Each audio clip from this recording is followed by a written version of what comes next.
존경하는 제천 시민 여러분, 박영기 의장님을 비롯한 동료 의원 여러분, 그리고 김창규 시장님을 비롯한 공직자 여러분, 안녕하십니까? 제천시의회 이정현 의원입니다. 본 의원은 오늘 제천시가 직면한 심각한 현실과 이에 따른 김창규 시장의 책임 문제를 지적하기 위해 이 자리에 섰습니다. 제천은 우리 모두가 사랑하는 도시이며 여기서 살아가는 시민들의 행복은 시행정의 가장 큰 목표가 되어야 합니다. 그러나 현재 2025년 제천시의 국비와 도비 확보 현황은 참담하기 그지없으며 시장의 무책임한 리더십을 드러내고 있습니다.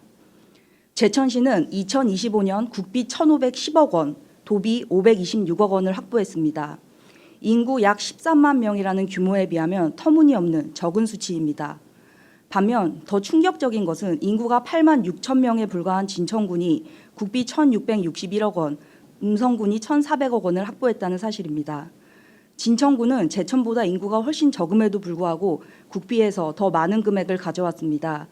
이 격차는 제천시의 행정이 얼마나 소극적이고 비효율적으로 운영되고 있는지 여실히 보여줍니다. 최근 정부는 역대급 세수 펑크를 겪고 있습니다. 2년 동안 약 90조 원에 달하는 국세 소입이 감소했고 이는 지방 교부세에도 직접적인 영향을 끼쳤습니다.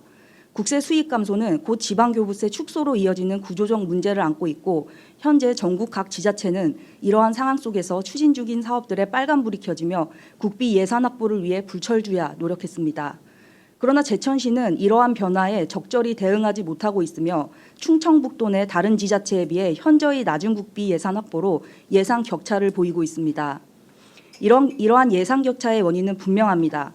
지방자치단체장은 행정수장을 넘어 시민의 대변자이자 예산 확보를 위한 최고의 협상가 역할을 해야 합니다. 예산 확보를 위해 중앙정부와 도청을 끊임없이 찾아가 설득하고 지역의 필요성을 강력히 주장해야 합니다. 그러나 제천시장은 임기 2년 동안 이러한 기본적인 역할에 충실하지 못했습니다. 예산 확보를 위한 기재부와의 협의, 충북도와의 적극적인 교섭 등은 지방 행정의 핵심인데 이러한 기본적인 책무를 등한시했습니다.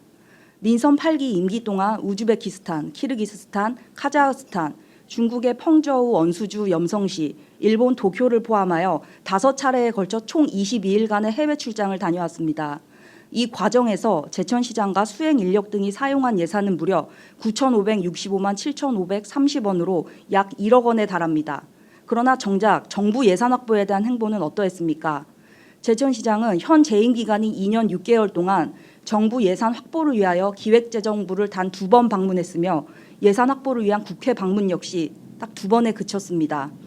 많은 준비 기간과 긴 여정인 해외 출장은 잦았지만 예산 확보를 위한 실질적인 노력은 턱없이 부족했던 것입니다.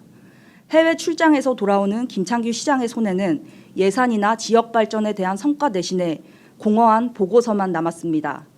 김창규 시장은 외교관 시절에 관성을 버리지 못하고 여전히 해외에 머무르며 수많은 예산을 사용하며 해외 시찰로 시정을 등한시하는 모습을 보였습니다.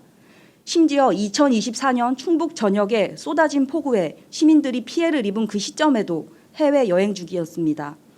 제천시장은 외교관이 아닙니다. 13만 제천 시민의 안녕과 행복을 최우선 과제로 삼아야 하는 그러한 자리입니다.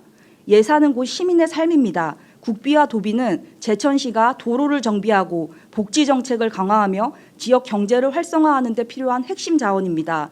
특히 제천과 같은 중소도시는 중앙정부의 지원 없이는 자립하기가 어렵습니다.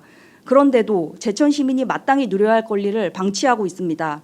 이것은 단순한 행정 소홀의 문제가 아니라 리더십 부재를 명확히 보여주는 것입니다. 김창규 시장님께 부탁드립니다. 해외 출장이 아닌 중앙부처를 발로 뛰며 우리 제천에 필요한 예산을 가져오는 데 전력을 다해 주십시오.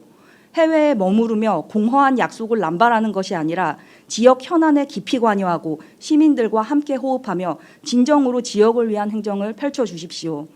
이에 본 의원은 국도비 예산 확보를 위한 방안을 제안합니다. 국도비 확보는 단순히 중앙정부나 충청북도의 지원을 요청하는 것에 그쳐서는 안 됩니다. 전략적이고 체계적인 접근이 필요합니다. 그러므로 첫째, 국도비 확보를 전담할 젊은 인력과 조직을 더욱 강화하여 체계적으로 대응해 주십시오. 특히 공모사업에 참여할 때 필요한 기획력과 중앙부처와의 네트워크 구축 능력을 더 키워야 합니다. 둘째, 정부 정책 방향과 연계된 사업을 선제적으로 발굴해야 합니다.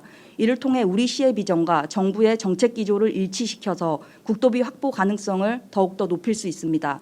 셋째, 충북도 및 인근 지자체와의 협력을 통해 상호 보완적인 발전 전략을 수립하고 광역사업 추진 시 공동 대응 체계를 구축해 주십시오.